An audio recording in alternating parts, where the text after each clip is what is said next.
What is going on, guys? It's the Mad Dragon. So, a couple of days ago, I did the Wales team that has been announced to go to the Autumn Internationals, and today it is the turn of England. I don't have a white shirt, so I'm going to wear a red, because sometimes they play in red. That's what I'm doing today.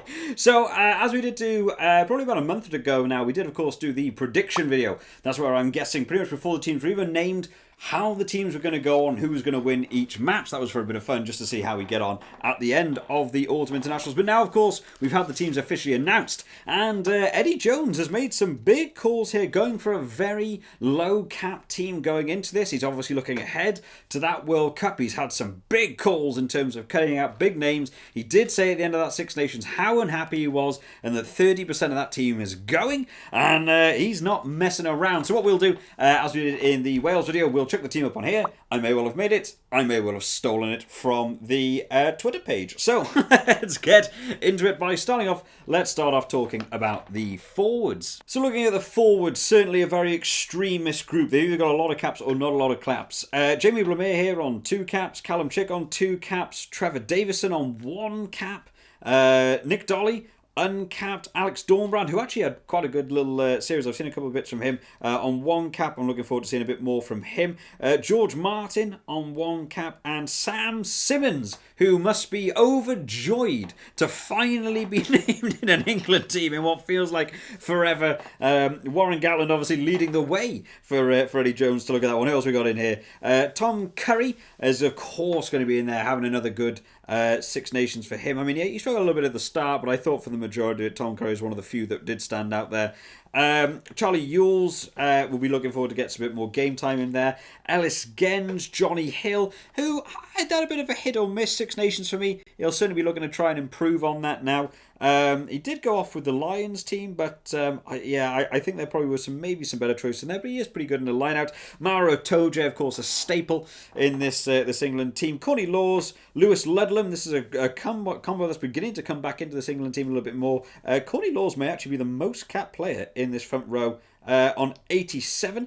Joe Marler, I hope I'm reading that right, that Joe Marler is still going in this England team. He feels like he's been playing forever. Kyle Singler, Will Stewart, and Sam Underhill. So, a lot of new boys there, a lot of new energy, a lot of people fighting to get involved in this. A couple of these lads will, of course, played in the summer tour. England, I'll leave it to a couple of subscribers here to drop down in the comments what you thought of the England summer tour. I definitely think it was a bit of hit or miss.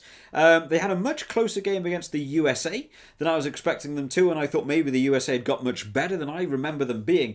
But the USA have gone to have some big losses recently. I think they lost to Canada. And I think they lost to someone else like Tonga or someone. I don't get too much track of what's been going on in their tournament. Maybe it was Uruguay. There's been some couple of losses over there for the USA. So the USA not running at full-fledged, but still having a good game against England. So they'll be looking to rely on a couple of big boys in this team going into some of their games. They've got Tonga, Australia and South Africa coming up. I wouldn't be surprised if that Tonga came if we see a very much a B team going on for this England team. But against Australia and South Africa, they'll be certainly looking for a bit of redemption. We, of course, know the history of the England-Australia games happening at World Cups, and then the England-South Africa game that happened in the last World Cup, as well as a lot of these England players that went on to the Lions tour and lost to South Africa. They'll be looking to make some big improvements. Moving towards the backs, a couple of uncapped players in here, including Mark Atkinson, Tommy Freeman, and Rafi Quirk. I hope I'm pronouncing all these names correctly. Not names I know. I don't get to follow a lot of the Premiership, unfortunately, so a lot of these players probably play in a lot of the England-based teams. People like, there'll be probably some Gloucester and some Northampton Saints in here. I don't follow them super closely, so you guys can drop down in the comments who of the uncapped players you guys are going to be watching out for the most, and that way I can try and keep a special eye out for them. George Furbank making his way back in the team along with Max Malin, so I think picked up an injury, if I'm remembering that correctly, in the summer. Johnny May and Owen Farrell will be bolstering it with a bit of extra caps in that back row as well. Harry Randall will be nice to see a bit more from him. We didn't really get to see as much from him as I wanted. Henry Slade in there. who I think is probably one of the few standouts this year for England. He's still playing good rugby. Marcus Smith went on that Lions tour out of nowhere. Really looking forward, and he had a good game. There's nothing really too bad to say about Marcus Smith. A lot of pressure for him, but managed to stand up pretty well. Freddie Stewart, Manu Tuilagi back in the team. A lot of people have been calling for Manu Tuilagi to be getting back in that centre channel. Be nice to see him back in. Anthony Watson and Ben Young. So, again, the back row showing off here. Some players with not a lot of caps at all, and then some very experienced players. Unfortunately, my little sheets I have here aren't necessarily the best. They're not in the greatest order. I probably would have ordered them a little bit better on the screen for you guys. But a couple of big surprises here. So, of course, first off here, no George Ford. I don't believe there's any injuries. I just think he was not added into the team. Marcus Smith very much taking over now as that second choice fly half for England. Personally, for me, I don't think Owen Farrell had the best Six Nations, and nor did I think he went on to have a very good Lions tour. I was a little bit surprised to see him in this team, in all honesty. I guess the ability that he has to be able to switch between the 10-12 is why so many coaches like him, as well as the captaincy that he brings to England. But in all honesty, I thought if they were looking forward and trying to cut out players that weren't at the top performance levels, I might have looked here to have gone for a George Ford and Marcus Smith combo and maybe left Farrell out. But he's not gone down that route. I'm no doubt he'll probably be retaining that as captain is the main reason why he'll be in there. His kicking percentage wasn't the best, so I will see how that works out. Another big name missing here, Ollie Lawrence. I'm not sure if that's due to an injury. I do think he picked up an injury in the summer tour. I don't know if he's recovered from that fully. But it paves way for a couple of extra players. Henry Slade can play inside or outside centre. Percy prefer him in the outside centre channel. Manu Tuilagi can also take over in that 13 channel now. So maybe a Tuilagi mixed with Farrell in that centre combo. Maybe Ollie Lawrence not too desperate to get in there. Ben Youngs is going to be the standout Scrum half, I would probably say, in this list for me. Maybe some other people will be wanting to compete with that, but there's definitely going to be a bit of an opening, I think, there for Ben Youngs to get in there against the Australia and the South Africa team. And in terms of the winger setup, I mean, we saw Kokanasinger or Thokanasinger. A couple of people call me out on my pronunciation of that. It began with a C. It's always been Kokanasinger to me. Thokanasinger I thought he had an all-right summer tour. He's just very much a go-forwards attacker. The defensive element, not there for him. The high balls certainly struggles. He's very much the guy you put on against some of the lower end teams to score you tries. Surprised to not see him mentioned in here, maybe to go up against Tonga. Tonga are still a big pack. I imagine the standard setup here will probably be Johnny May, Anthony Watson, and maybe Max Malins or George Furbank in that fullback position. I imagine that'll be the three we see go in to play Australia and South Africa. As for the Tonga game, gives a bit of room for manoeuvring here. There could be some switching round. This is the time to experiment now. 2 years out from the World Cup, or a year and a bit from the World Cup. Now is the time you want to be solidifying players. We've already seen the Wales team not being where they wanted to be. So many injuries in that open side flanker position. They've had to try and get some new boys in, new times. They want to be condensing the team down. England will be wanting now to basically be designing a team.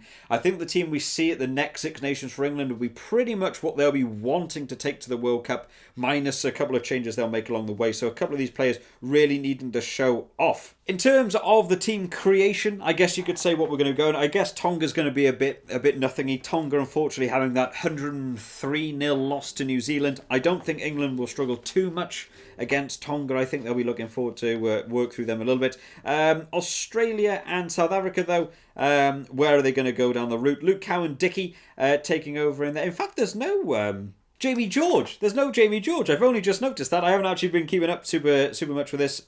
Jamie George, yeah, a couple of people said they didn't have the best Six Nations. He went on the Lions tour, and that was a bit of a surprise for me. I thought Luke Cowan-Dickie had outshone him a little bit in that hooker position. Yeah, no Jamie George there. I wonder if that could be an injury. Some of you guys might know that a little bit more about that than me. And then, of course, no Billy Vunipola either. That was mainly... I think Billy Vunipola probably knew he didn't have the best game there. No Mako Vunipola either. So there's a couple of the big names missing from that team, but it paves way for other people to get in there. I'm sure against people like the Australian and the South African team, we'll probably see the Maro Itoje, the Tom Currys. I'm sure Sam Simmons will be looking to get some good game time as well. In all honesty, I think if you can have Sam Simmons at 8, Sam Underhill at 6, and Tom Curry at 7, that sounds like a dangerous back row to me. I would like to see that fully fledged. Maybe a Maro Itoje and Courtney Laws Lock department for me would be where I'd want him to go. I certainly would be looking to put Cowan Dickey in at the hooker position. A lot of people we wanted to see Ellis Genge get a bit more game time. Ellis Genge just needs to calm down more than anything. He gets too aggressive, gives away too many penalties. If he just takes a step back, I'd like to see him play that game. In terms of the scrum half, I think Ben Young's got quite a clear opening there. It'll be really interesting to see how Owen Farrell and Marcus Smith will link up together. Personally, for me, Marcus Smith 10, Farrell 12, Henry Slade 13.